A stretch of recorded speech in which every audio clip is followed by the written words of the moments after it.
ఏంటి అమెరికా వచ్చి పెళ్లి చేసుకుందాం అనుకున్నావు? పిచ్చా నీకేమన్నా?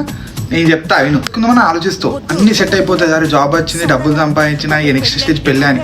విచిత్రం ఏంటంటే నువ్వు పెళ్లి చేసుకున్నావు అనుకో, ఆమె ఏ పెళ్ళో ఎన్నో పెళ్ళో మనకు తెలియదు. ఆమె వచ్చిన తర్వాత ఎట్లాంటిదో కూడా తెలియదు.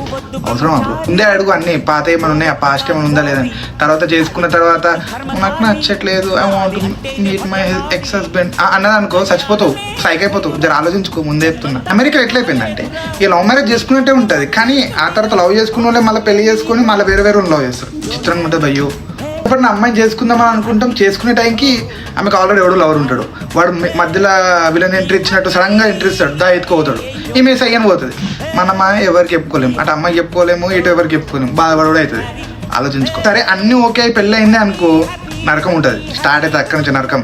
ఇంట్లో బాసన్లు బట్టలు ఉతుకుని రెడీగా ఉండు, అన్ని నేర్చుకో, మైండ్ ట్యూన్ చేసుకో. లేక ఎవరైనా ట్రూగా లవ్ చేద్దామని పోతుంటే వాడు ఏ కథలు ఎన్ని కథలు ఉంటాయో అర్థం కాదు. వాడు లవ్ చేసినట్టే ఉంటుంది, కానీ వాడు మళ్ళీ ఆఫీస్కి ఇంకొకరు ఎవరైనా సెట్ చేస్తాడు. చాలా డేంజరస్. యూఎస్ఎల్ అస్సలు పెళ్లి చేసుకో భయ్యా. ముందే చదువుతుంటా అవి అవి అవి వింటుంటే భయం అవుతుంది, అరే పెళ్లి చేసుకోవాలా లేదా అని. మనం ఉన్న టెన్షన్కి ఏదో ఆగిపోదంటే ఈ టెన్షన్. సో గ్యారంటీ ఏది ఉండదు. సో జాగ్రత్త. నా పెళ్ళికి రెడీ ఉంటే వాడు షేర్ అయ్యేది.